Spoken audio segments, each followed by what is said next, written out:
How's everybody doing this morning? Doing good? 1 to 5, 5 being good. Let's see them. 4, 3. Yeah, I like oh fours. man. Good. Well, Come on, somebody got it too. any ones in the house? What can we do to fix that? You bummed? You freaking out? Okay. Some Bushmills in his coffee. It's already in there.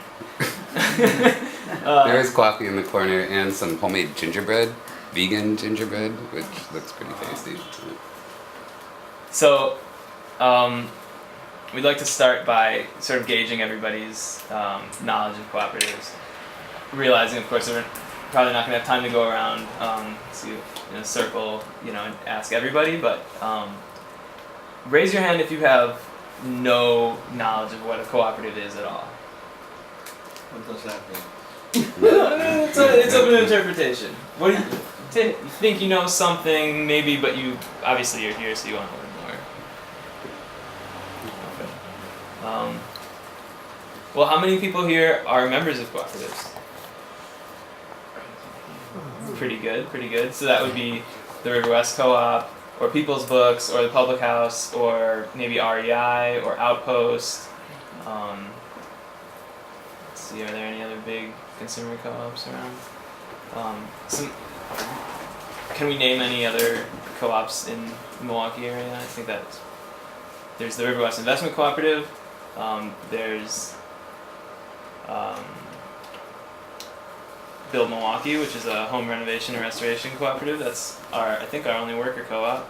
Yellow Cab. Sweet vegetable. What would you consider woodlands?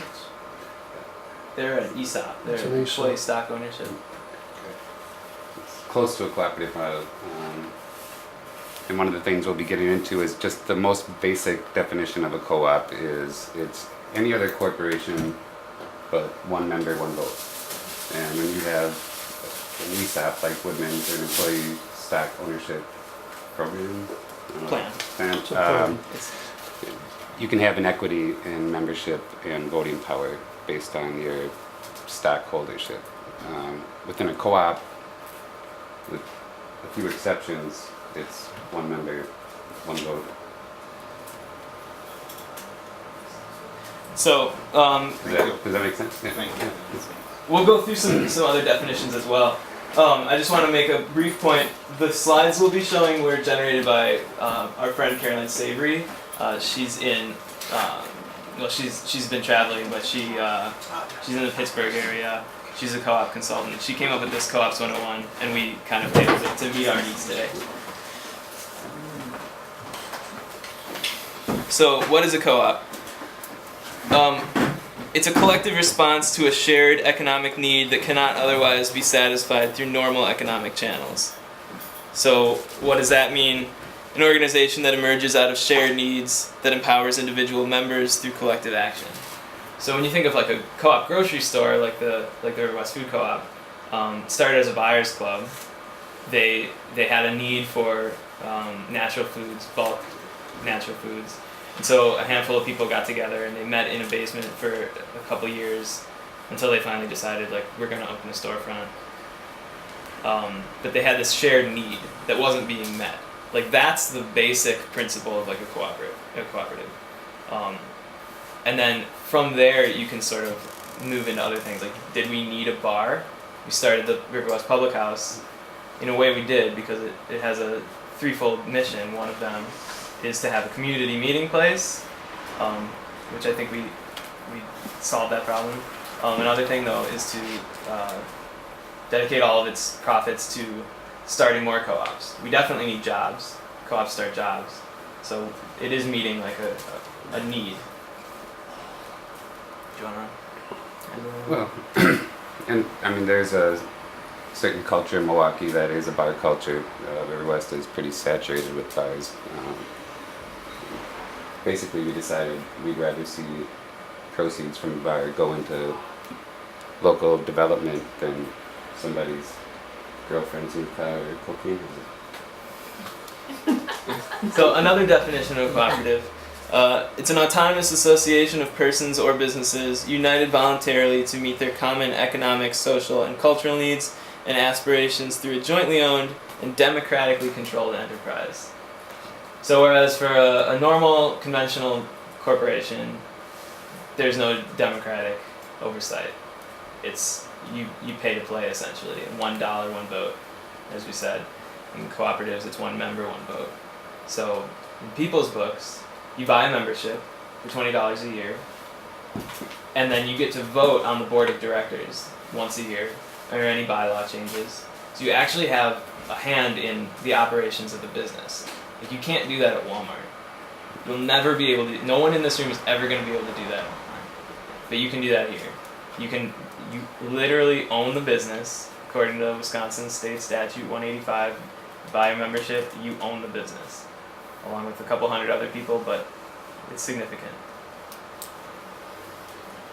You know, I'm kind of curious, you've glossed over this a couple of times. You used terms like equity and ownership and membership, and it seemed like you were making a distinction between membership and ownership, and then you just kind of joined those terms together. I think they are kind of interchangeable when it comes to cooperatives. Okay. There's some co-ops, I don't think we have any set up this way in Milwaukee, where there's different classes of ownership, where people can actually have various stakes of ownership. But most consumer co-ops are one member, one vote, one class of ownership. So they are kind of interchangeable in that way. And the statute Peter mentioned, Wisconsin State Statute 185, actually gives protection to both the members as owners of the business legally, gives you voting rights, gives you ways to control the direction of the business. It also protects the business as being member owned. You know, so there's parameters laid out by state law that define what ownership and membership mean in a cooperative. So when an issue arises, how do you come to consensus? Is it by majority vote? Different cooperatives have different approaches to that. Mm-hmm. So are you asking how the board makes decisions, or how the membership makes decisions, or how the workers make decisions? Probably all. Yeah. Okay. The So core question she's asking is, who How do you actually has the exercise final control? say? Right. So if the Yeah. membership votes by 51% to say no to the board's proposal, is the board bound by state or other law to do what the membership said? Absolutely. You sure about that? It is by state law where any cooperative is bound to at least a 2/3 vote of their membership. Okay, that's 2/3, not majority. Right, and you're required within 6 months of incorporating any cooperative to lay out your bylaws, which is how you're going to govern the business, Okay. parameters, and different cooperatives address that differently. Some operate on a consensus model where it requires everyone at the table to move forward with the decision. Some operate on a simple majority. But one of the provisions of the state statute is with a 2/3 majority vote of the membership is binding to the board of directors, who then act on behalf of their members. And I feel like we might be jumping ahead a little bit. No, but that's a key point. That also Absolutely. Yeah. differentiates between a cooperative and an ESOP. Yeah. ESOPs, as you pointed out, they actually don't own it. No. They're Class B voting stock, so it doesn't matter. Yeah. They Yeah. merely have a right to vote, but the vote is irrelevant. And as for statute law in Wisconsin, that does apply to some degree, but it has to meet certain federal requirements. The chief flexibility or advantage to corporations running in Delaware is the Chancery Court of Delaware. So anyway, that's a whole separate matter. But it sounds like what you've got in Wisconsin works a little better for people if they want to informally join together and do something. Wisconsin has some of the most thorough state law governing cooperatives and some of the first, if not the first, Yeah. in the nation. Yeah, so we are fortunate here to have both cooperative law and credit union law laid out in state statute, which is not the case in most states. I think we actually have a slide on that, but it's only 20-some states have. I'm not sure if it made it into It's okay. the fundamental quality. I'm just gonna go ahead and read this. The fundamental qualities of co-op are that they're member-owned. The cooperative is legally and functionally owned by its individual members.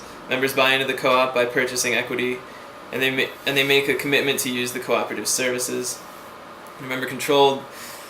The individual members have democratic control over the cooperative. One member, one vote, except in very rare cases. Governance of the co-op's affairs is achieved through either direct or representative democracy. So like a board would be representative democracy. And so, again, by state statute, every cooperative has to have a meeting once a year of their membership. And at those meetings, a board of directors is elected on behalf of that membership.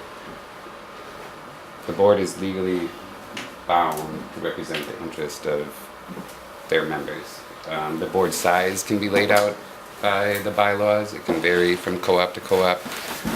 What seems to be the standard model, as far as consumer co-ops, is a board of directors of 9 people. But they do vary in size. And with the worker cooperative, it's kind of a different story. Many times in worker cooperatives, every worker, depending on the size, every worker will be part of the board of directors. So if you become a worker member, you own the place, you're automatically on the board making decisions. That would be an example of direct democracy in a cooperative. The key point, a third key point is that they're member benefiting. So we've got member owned, member controlled, and member benefiting. Individuals are eligible to become members of a cooperative if they have a need that could be met through being part of the cooperative. This means membership is always open to anyone who is eligible and totally voluntary. The cooperative's charter is to best serve its member needs, in other words, to provide benefit to its members. Most co-ops are not nonprofits. They're not 501c3, they're not charities. A lot of people have that misconception. It's because they distribute their profits to their members. So fundamentally, like, non-profit means non-profit distribution. There's a distribution constraint. You can't distribute your profits. There's plenty of nonprofits that have tons of money, but they can't distribute it to their owners. You're not going to get rich off a nonprofit unless you like have a really high-paying job. In fact, they actually have the distinctions even further. They have no owners. There is no ownership. Merely stakeholders, correct. But in a co-op, you have a bunch of owners. That's the whole point. It's for benefit of the consumer, of the patron, of the worker. Is this kind of like, is this getting clear? Are there any questions? Are you feeling like, as far as like from a conceptual framework, is this like gelling a little bit? Is there anything that we can be more specific about right away? Jacob? Well, I mean, among the examples of co-ops you listed, like initially around the area, included Outpost, which knows any number of concerns with both board decision being concentrated in the board of directors, and also interference in the process by which board of directors are elected. This is happening more recently. I mean, I guess just wondering that, I mean, the definitions are nice in concept, but when we look in practice, at a place like Outpost, which as it's expanded, it seems to have become, more and more indistinguishable from any other corporate chain. I mean, does the fact that it's Outpost Co-op do anything besides put a nice label on the practices that they're doing? That's an excellent point. And it brings up an interesting phenomenon in any democracy, in any democratic program or system, where once you reach a critical mass, your proportionate voice as a participating member of, be it a government, a society, or a cooperative business, once you get to a certain point, your democratic voice is diminished to a point where maybe it's not as loud. I mean, that's simply the way it is in a democracy. So like we could talk about REI too. Have they reached a critical mass where like you buy a membership for the benefits that you get in terms of like sales, discounts, maybe a check at the end of the year based on your patronage, but you're not necessarily becoming a member to exact control over the business in the way that we're kind of describing in the context of the River West co-ops. So I think that is definitely an excellent point, and it's certainly worth examining as we see cooperatives that are successful, and espousing democratic principles, when they get too successful and they expand and expand and expand and expand, how democratic can they actually be? But And how is that success? And I mean, growth is not success. These are two different things. Thanks, And as well. the outpost owners have a voice. They just need to vote. You know, when they see the management pushing in a certain direction, you can push back, but you have to educate your membership. Yeah, well, I guess my understanding is that practice was attempts people like over the clearinghouse issue push that were just simply disregarded, and that even more universities have existing board members interfering and having their advice for the new board candidates. So like I don't know, I'm not sure if it's as useful in practice to blame the membership as a whole and ignore kind of specific structures that the way Outpost seems able to do that, partly under the idea that there's still a friendly vegetarian options, no animal cruelty. But I think it's almost, you can analogize to how good a democracy is. Does a democracy necessarily become a bad democracy if you go from direct democracy to a representative democracy? Yes. I would argue that so that's a fundamental position, that once you go to a representative democracy, you've somehow lost something, and that's a position, but it's not necessarily the only position.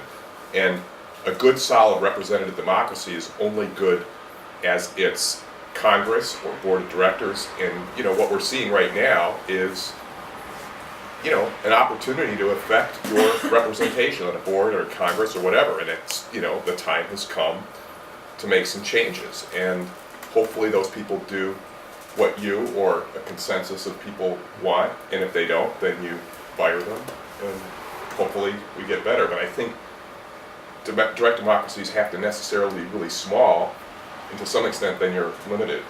And so. But another thing about cooperatives and what their real potential is, as far as democracy is concerned, for a country and a society, democracy is not something that can be practiced, and I would say it's a skill. It's not something that you can practice once every 4 years and expect to be a pro. If you practice democracy in your daily life, though, say working in a co-op, participating in a cooperative, you're moving toward a democratically actualized citizenry. Like, this has major implications for the way we live our lives and how actualizing we can make our everyday activities. An underlying premise of all of this, I would say. Just one other example when you're talking about daily life, like being part of a cooperative is one way in our daily life, but also cooperating within your household, amongst your friends, your family. That's practicing democracy. How do we come up with decisions together as a household versus isolating? So just another example. Absolutely. And there is a phenomenon within, and I heard it described by somebody who works for Union Cab in Madison, like even within larger worker cooperatives where things play out almost as family dynamics. And I mean, so there is this crossover between how you live your life and how you govern a workplace when you're working with people, as opposed to just treating people like things. And the Outpost is a very specific example, and I don't want to get, I know not everybody here is even from Milwaukee or interested in, Are they incorporated? It's the oldest food co-op in, They're incorporated. yeah, they are. And that means they're not a democracy. They're subject to the rules of the United States Constitution, which essentially posits property rights over human rights. And that's why you'll have, as you call it, a representative democracy in a co-op, which means the leaders are not bound to do what the voters say. Sure. And I agree. And I think most of our cooperative endeavors don't need to be incorporated. Right. The But smaller ones you described for will practical reasons, mostly when it comes to taxes Right. and payroll and legal issues, there's good reason to incorporate. Sure, Well, yeah. I mean, They're it's just it's a compromise. It's Yeah, I'm very familiar with that. There's ways to legally commit illegal acts. It's known as utilizing the IRS to your advantage. the But code but that but, is. but Is we want to build something You want sustainable. it's Right, smaller. right. What you're describing, I think, really works in the micro sense, smaller units, community units. And you're not positing co-ops as a way to become even a small. It's not the Walmart. solution. It's a Right. it's a tool. Yeah, it's good. I guess we're on it. I mean, I was thinking all along that scale matters. I know in Seattle, for instance, we have like Group Health Co-op, which is a very large health cooperative. It works quite nicely, but you know, in terms of governance, the bigger something like, well, we had Puget Consumers Co-op, which is like Outpost, and everybody had very idealistic, and after a while, when the workers decided they had to unionize, it was a real shock. But it had just become so large that as far as the average person was concerned, or the average member, it was just like a corporation. You joined because you could shop there cheap and get the stuff you wanted. But because it was so large, you had no real feeling of membership. You feel basically the way you feel about state government. Okay, I get to vote once a year, you know, on who it is who's going to, you know, mess me over the next time. And I think And the outpost, the same here- thing happened. Exactly the same thing happened. Right, and And once we unionized, there were no more volunteers. Do you work for the outpost? No. Okay, just wondering. But I was saying, I mean, the context we're talking about, I think, I mean, I don't know if I'd call this micro, but we have to pay attention to the fact that scale matters. You got something like REI, which is in, you know, dozens of states. There's no way a member in Wisconsin is going to have a whole lot of say with the board of directors sitting in the Pacific Northwest, who are mostly, whose own interests are mostly in the Pacific Northwest. You got that right. Personal interests. And so I think that's something, there's no solution. You just have to really pay attention. If it gets big enough, it's mass media time. I mean, And- it's leaflets, mailings, and all that kind of stuff. And I think you're reinforcing the point that growth is not success. I mean, this is a capitalistic fetish that we've accepted. So how can you control that mission that originally was stated? I would think to offer and something we've done through the food co-op and now through the public house is to do your best to offer services and support to other people interested in duplicating that model within their own communities, you know, and doing that in an authentic way, like recognizing you're going to fail,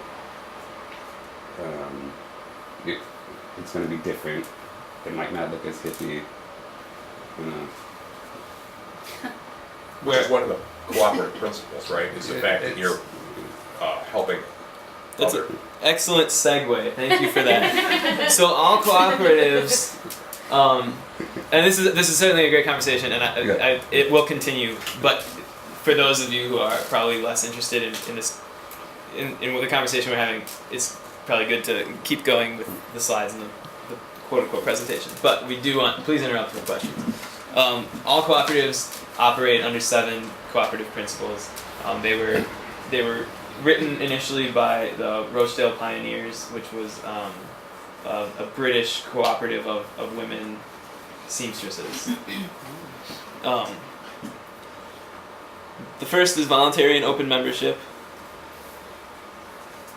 democratic member control, member economic participation, autonomy and independence, education, training, and information, cooperation among cooperatives, and concern for community.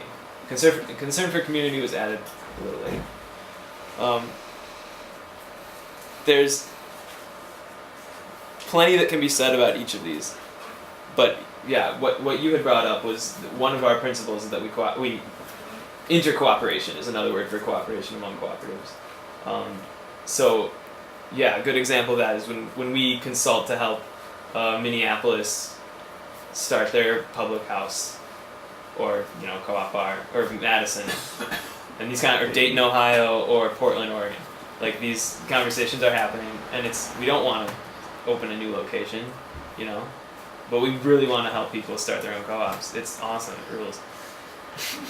And we try and, again, this is an option that we've adopted in this neighborhood amongst our cooperatives, but we do try and reinforce some values of workplace democracy, class issues, consensus decision making, which are not inherent to cooperatives. These are values that we've adopted as businesses here that we're trying to share.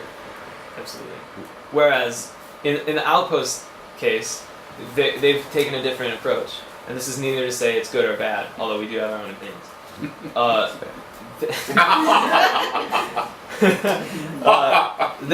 They've been very like growth driven, expansion driven. Like they're opening their third full service store in Mequon, which is one of the wealthiest suburbs. It's a hotbed of radicalism. It actually is, but on the other side. I think what you're suggesting is that Overthrowing the government. they're going to where the money is. and Whole it's- Foods would have opened if they were smart. Oh God, yeah. People take the lake shore. I don't want to talk about this. Yeah. So, but to illustrate the point, of course, it's an option. We are purposely making small, beautiful. Small is beautiful. I had to read that book when I was in Penn's Wharton School a long time ago. Did you ever hear Small is Beautiful? I read it, and at the time I made a position paper on it. I remember this was the early 60s, I'm old, when the corporate IBM image was prevalent. Yeah, yeah. You would have thought that I was as far from radical as you could think of. They literally chastised me for even saying that this book had merit. If you read it, you mentioned certain things. Get a book, Small is Beautiful, read it. When you're done, read it again. It might be here. It might be in this very It works. bookstore. That's excellent. We are sitting. It is a classic. It's just that the general ideas behind it work for small. And why you should or could be small. They wanted to hang me. They're coming for you. Well, I was obviously in a program that was designed for corporate mentality. So you're not allowed to think differently at all. Unless you're Apple. Oh wait. Oh, Sorry. yeah. Jacob. Or Amazon. Yeah, I mean, just in terms of like agreeing that smaller scale avoids some of the problems of concentration, but I mean, still that seems to matter, particularly for a consumer co-op, who their actual customer basis is and where it's actually standing in the neighborhood. I mean, a few months ago there was the incident in the River West Co-op with a head of the board making transphobic remarks that led to some internal discussion, which among other things identified kind of pattern of systemic racism embodied in the co-op as well. That, it's fairly close to Bolton Street, but that is not reflected in terms of where it publicizes events, where it draws people, where it, how it's, and it's engaging with part of the community, but it's River West, in terms of further to east. And it's the sense of it that there was some discussion about that, but not really attempts to, challenge or fix that in a kind of a sustained way, since it, because it is more comfortable to build off where in proximity with, neighborhoods around here as opposed to neighborhoods even 4 blocks to the west. So I mean, does really see like that dramatic difference? I mean, there is some difference between that's not trying to establish in Mequon, but it's not trying to grow to the same extent. If I could speak to it, Please. I'm sorry, I am on the board of that co-op and I'm heavily invested in that co-op. Out of that incident and series of incidents leading up to it, we actually have formed a whole inclusion committee that continues to meet and continues to address and Five people every 2 weeks or so. yeah, but it's a start, and I agree with you. And I think something that we should all learn from that experience, and especially being small and accountable, is pushing outside of our own social circles, comfort levels, familiarity, and that's what tends to happen, especially when it's a natural food store and a part of your explicit mission is to, serve organic and, local foods. It's hard to do that and also be accountable to the entire neighborhood. There's no excuse. I'm not gonna make one for the co-op. One thing about being small is we were able to address that head on and continue to have that conversation about who are we serving and how are we going to stay relevant.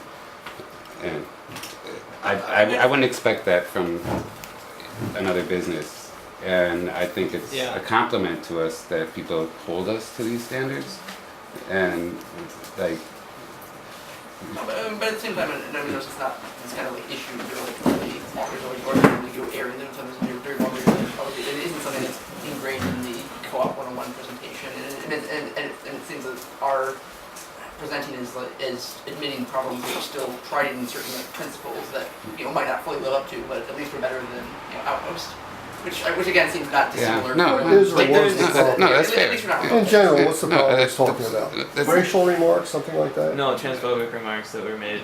well, in What a are you gonna series do of, about it? of Actually, behavior. But if you don't mind, if it's okay, I saw some other hands too, but I want to just kind of maybe check in to see, because I feel like this is an awesome discussion, I really want to honor it, but I also want to make sure that we get a delivery of information that everybody feels on board with, if that's okay. But I did want to give a voice to those who had their hands up for a little bit, is that okay? If I we could just hear make- Karen here and then we... I want to make one important distinction that the context of each co-op does not make whatever happens at that co-op inherent to all co-ops. This is a model and a tool, and it's used prevalently in certain circles, and it attracts. And when a business does natural foods and organic foods, it attracts a certain type, and that does lead to like this systemic problems that you're talking about. But that has nothing to do with the model. It's fair. I guess I just wanted to say, we have to remember that co-ops basically are self-organized, and you can't really say, well, we're going to go to this neighborhood and recruit people for our co-op, because I think the approach you want to take there is you want to go into that neighborhood and bring the co-op idea, you need to go with the more general thing and get them to organize themselves. To bring Right. them into your organization is not necessarily going to do that neighborhood any good. It's what Outpost, and when we talk about problems of bigness. The bigness happens to some extent when you do that kind of outreach, you get a whole bunch of people coming because you've offered them benefits, but it's not their thing. It has to become their thing for it to be effective. I would like to learn more about co-ops. I know a lot of issues with them, but I'm not really sure basically what they are. Can we continue with the presentation? Absolutely. Thank you. So there are several types of co-ops. What we've been talking about, like our referent for River West, is predominantly consumer-owned co-ops. So that's you're a consumer and you buy a membership and you own the place and you have a stake and you get to vote. There are other kinds. Often you get benefits from doing so. So at the public house you get a discount. At the food co-op you get a discount. Here you get a discount. Mostly get dividends based on patronage. Yeah. Yes. Usually annually or every 5 years or something, you'll get a check based on your participation. Worker co-ops are owned and governed by their employees, so they share in the profits, they share in the losses, they share in decision making. Relatively straightforward, I guess. Maybe not. There's also purchasing and shared services cooperatives. They're owned by businesses, municipalities, nonprofit organizations that band together to enhance their purchasing power. This also happens a lot in the case of farmers or other people who like produce some value-added service. If you have a bunch of, say, what's the prevalent? I don't know. So you have there's one that's being formed right now that's going to be like a canning cooperative, where people want to buy local ingredients in bulk and cans in bulk together, bringing down the price and therefore making preserving their food more affordable. I'm sorry, a purchasing co-op. The next is producer co-op. They're owned by the producers of goods and crafts that band together to process and or market their products. So like Organic Valley is a producer co-op. They've got a bunch of farmers who produce dairy and other things. Sunkist is an example of this. Ocean Spray is an example of this. Land O'Lakes is an example of this. Golden Guernsey was, but they're out. And then there's hybrid or multi-stakeholder. So these are kind of, this is in a way being considered like a sort of newer development, but you have a class of members that would be consumers, just like in, say for instance, a good example would be like the public house. We're not a hybrid, but we could be. We have consumers who are owners, and then we have workers who could be owners if we were to organize this way. And then the workers would run it like a worker co-op, sharing in a proportion of the proceeds or losses, and then they would elect a portion of their a portion of the workers would be on the board of directors that they would elect amongst themselves, and then there would be another portion of the board that would be elected by the consumers. So then you'd have, say you had 4 workers on the board and 5 consumers.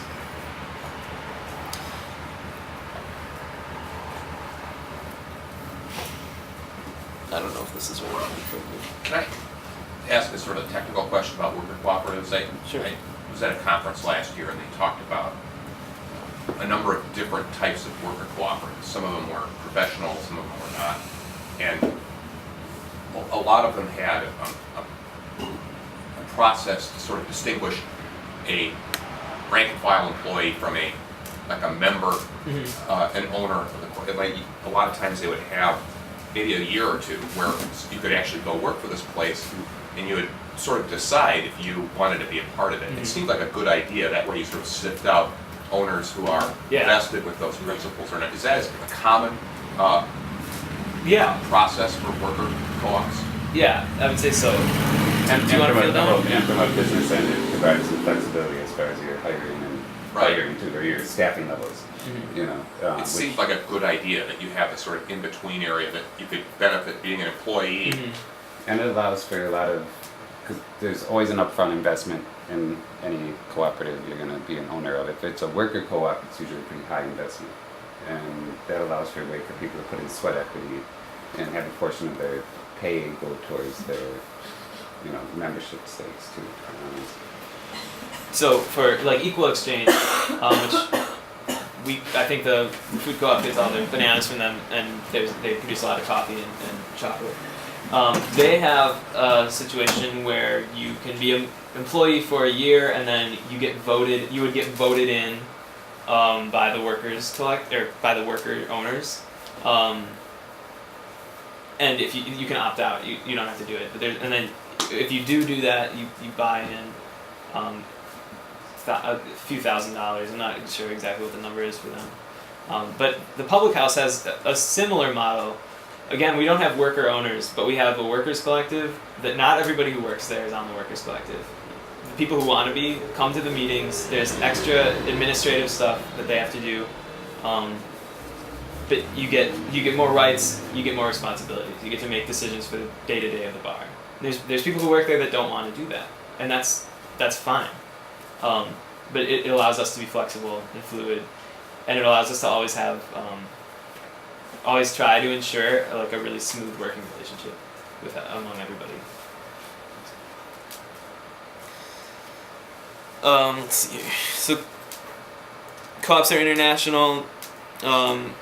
They've been around for really, I mean, if you stretch it to the abstract, like co-ops have been around since humans have been around. People cooperate before they compete.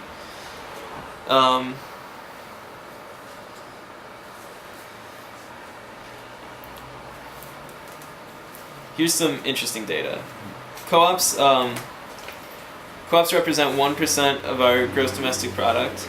There's at least 29,284 cooperatives in the United States, representing $654 billion or more in revenue, and $133.5 billion in income, $3 trillion in assets, 2 million or more jobs, and 120 million members. That's 1 out of every 3 Americans. So it's pretty substantial. I think the way they counted though, is probably like the total number of memberships. Like I'm a member at like 3 or 4 co-ops. I'm not 3 or 4 people though. So I don't know. This information, I don't know. But yeah, chances are you interact with co-ops more than you think.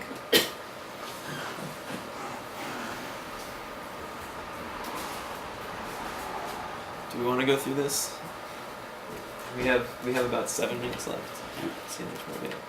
Well, why don't we take time to, again, see where people are at, take some questions, because there's a lot we didn't touch on. It's hard to do in an hour, and especially, I mean, we prefer to have a conversation than to talk at you, of course, but it also, things get derailed a little bit. Is there anything that you like don't know that you want to know right now? Like, Why are they better than the standard model? why co-ops?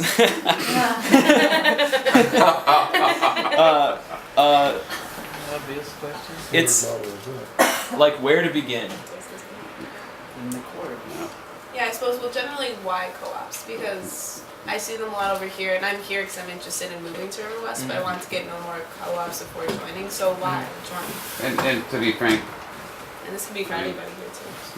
representation, like, we get people coming at us two specifically, pretty regularly with new business ideas, new concepts of what they want to see happen. And that's always the first question. Well, the first question, why incorporate, period. And why as a A lot of cooperative? paperwork. Yeah, and why be a cooperative? And I mean, it's a really relevant question. And for me, the best answer is if you need to be structured as a for-profit business within this structure, it's the most ethical that we can provide right now, because it does allow, again, for one member, one vote, for some semblance of democracy, and the opportunity to put something ahead of just the bottom line, which is serving the people who are using the services first and foremost, and ideally serving your workers better, serving your community if you actually adhere to these 7 principles we laid out. It offers a more ethical model. Doesn't mean it always is. Yeah. Can I offer just like my perspective on it? I've been giving a lot of thought to them for a while, and part of where I come to it, aside from all the things that you mentioned, I think were absolutely relevant, is I think we're going through a really uncertain economic transition in this country. And I think people who are, safe and secure jobs aren't safe and secure anymore. You wake up, one day you're the person with the great benefit package, the next day you're face down in a bowl of Cheerios and things slip in your hand. And, I like that image. and for me, what has really, what I get excited about cooperatives is the ability for people essentially to control their own employment and life. And it's a level of, nothing's for certain, but at least you have a little bit more sense of certainty and control than working for some. There's nothing wrong with making a profit as long as you're controlling your own life with that profit. And so that's what I find so fascinating. Yeah, it's the other one. The essential, one main difference, corporate, let's call it the corps. As CEO of an of any corporation, my fiduciary responsibility is to maximize profits. That's the law, period. Right. So moral aspects don't enter into it. As long as the decision to be made is, quote, legal, I have no choice but to make it. Right. And if I want to say, let's vote yes to build a new playground for the kids in the neighborhood, can't do it. Because the minute I do that, I'm violating actually the law, my fiduciary responsibility, which leaves me open to lawsuit, et cetera, et cetera. So I guess another way of saying, it's an easy way for somebody it's an easy way to avoid doing what is good for the community. Because you can always say the law made me do it. Who are you accountable to? Right. The corporate, that's it. Yeah. So the co-op movement, or whatever you want to call this, actually offers you a different venue. It gives you a way to at least try to do something you conceive as being good for everyone. You can try and carve out a moral niche within an Yeah. immoral structure. Can't legislate morality. So you can legislate profit. That was Yes. a bad thing. Which is a moral. That's what decision. corporatism is, though. And It's, capitalism. well, yeah, they basically defined the pursuit of wealth and legalized it. We have approximately 2 minutes left, so I want to give Okay, her a what question. about unsuccessful cooperatives? How do they disband, and what are the responsibilities of the members at such times? Sure, yeah, some of that is also governed by state statute, and by law has to be spelled out in both your articles of incorporation and your bylaws. In Wisconsin, it might be different in other states. The ones I'm familiar with, if we disband, obviously we cover all debts and whatever, but also then, at least for the food co-op, if we ever disband, all of the proceeds beyond whatever debt we've incurred that we can't pay back to our membership is going to go into another co-op. Yeah. Well, I guess I'm not clear on this. Say I joined People's and gave my $20, but I really wasn't involved. I lived far away, and once in a while I came down and bought some books. But that was the extent. Now, say it had a problem and it owed a lot of money, and now am I, as a member, responsible for paying those debts? No, the business, the co-op acts on your behalf, and technically co-ops don't make profits. They reinvest the proceeds, excess revenue of their members, and pay taxes on behalf of their members. So it's a part of the responsibility of the business is to be legally and financially responsible for their membership. Well, the answer is that depends. Okay. To be successful is different than to merely incorporate. So you can incorporate with 5 humans. That's the minimum. It's by state law, yeah, right. It is 5 individuals. So depending on what you want to do, if you have 5 high-powered consultants, you could make that really killer and just, rock it all day. If you're going to start up, like for us, for the bar, I mean, we raised all our starting capital through memberships. We sold memberships in advance of even having a space. We didn't take out any bank loans or anything. We took out some private loans, just Member loans. Member loans, essentially on a handshake, all of which have been paid back. But yeah, so like that took, it took a couple hundred people. So a big part of and 10 years of building a food co-op down the block. Right. So we had a well to draw on. But as far as like monetarily, yeah, I mean we had the support. A big part of co-op development is like, especially for consumer co-ops, it's gathering the community support requisite to being a successful business. You build your market essentially. How much is the buy-in typically for like People's, Public House? People's is Here 20. it's 20, food co-op is 20, public house is 40. Here I think it's $100 for a lifetime. Food co-op it's $100 for a lifetime, and public house it's $200 for a lifetime. We have, every all of the co-ops have numerous lifetime members. And you pay into it, so like in total if you'd pay $20 here per year for 5 years, and then you're a lifetime member. So it's not like you wouldn't pay $20 forever. It's compounding, I think is the name for that, right? I think are we out of time? Is that?